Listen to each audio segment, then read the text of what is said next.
अस्सलामुअलैकुम dear viewers. हमारा आज का टॉपिक है state life insurance company of Pakistan. क्या इसमें नौकरी करना जायज़ है या इससे बीमा करवाना कैसा है? देखिए प्यारे भाइयों, इंश्योरेंस जिसका मानी यकीन दहानी है, चूंकि इंश्योरेंस कंपनियां इंश्योरेंस करवाने वाले को मुस्तकबिल के बाज़ ख़तरात से हिफाजत और बाज़ नुकसान की तलाफ़ी की यकीन दहानी कर देती हैं, इसलिए इसे इंश्योरेंस कंपनी कहते हैं। इंश्योरेंस एक मामला है जो इंश्योरेंस के तालिब और इंश्योरेंस कंपनी के दरमियान होता है, जिसमें इंश्योरेंस कंपनी एक कस्टमर से एक मुअय्यना रकम बिल अक़सात वसूल करती है और एक मुअय्यना मुद्दत के बाद वो रकम उसे या उसके पसमानदगान को हस्ब शराइत वापस कर देती है और साथ ही मुकर्ररा शरह-फीसद के हिसाब से असल रकम के साथ मजीद रकम बतौर सूद देती है।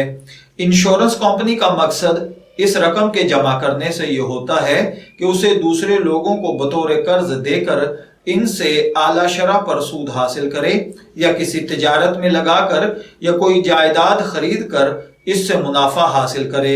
लिहाजा इस हकीकत के लिहाज से इंश्योरेंस का मामला एक सूदी कारोबार का मामला होता है जो बैंक के कारोबार की तरह है।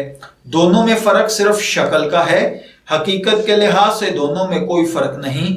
हकीकत में अगर फर्क है तो सिर्फ इतना है कि इसमें रिबा के साथ गरर भी पाया जाता है, जैसा कि अभी मैं इसकी तारीफ अर्ज कर चुका हूं। जबकि इसमें कमार भी पाया जाता है, वो इस तरह कि एक तरफ अदायगी मुतय्यन है और दूसरी तरफ अदायगी मौहूम समझी जाती है।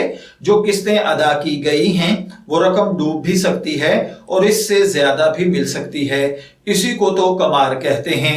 इसलिए मुरव्वजा इंश्योरेंस पॉलिसियां चाहे इनका ताल्लुक जिंदगी से हो या दीगर अशिया से, इनमें शिरकत से मना किया जाता है, लिहाजा इससे एहतराज वाजिब है।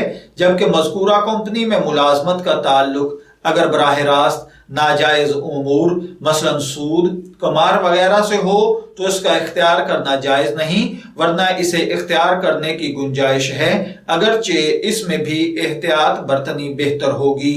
मैं दुआगो हूँ अल्लाह ताला हमें इन बातों पर अमल करने की तौफीक अता फरमाए। इजाजत चाहेंगे, फिर मिलेंगे किसी नए टॉपिक के साथ। तब तक के लिए अल्लाह हाफिज।